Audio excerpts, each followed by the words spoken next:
Mae pleidlais bwysig yn gwnebu ni gyd ar yr wythfed o Mehefin. Fydda'ch pleidlais chi yn siapo dyfodol Ceredigion a'i chymunedau gwledig am flynyddoedd i ddod. Pam?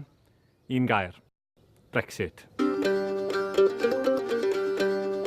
Ie, yn bendant, etholiad Brexit yw hwn, a fydd canlyniad yr etholiad yn penderfynu siwt caiff Brexit ei gweithredu.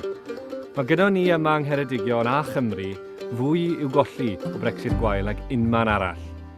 Bydd e'n cael effaith mawr ar ein ffermwyr, ein prifysgolion a'n ffordd o fyw. Felly'r prif flaenoriaeth i fi fel aelod seneddol byddai sicrhau nad yw Ceredigion yn cael ei anghofio gan trafodaethau. Bod San Steffan yn rhoi nôl i'r sir ni, bob cinog fydd yn cael ei golli o adael yr Undeb Ewropeaidd, gan gynnwys taliadau i ffermwyr a buddsoddiad yn ein hisadeiledd. Ond, gweitha chwedl y cyfryngau, nid dim ond brwydr Brexit yw'r etholiad hon.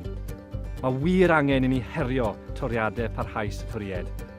All Ceredigion ymdopi gyda rhagor o doriadau ein gwasanaethau cyhoeddus? Syml iawn, na. Nawr yr amser i ni fuddsoddi yn ein gwasanaeth iechyd, yn ein ysgolion a'n prifysgolion.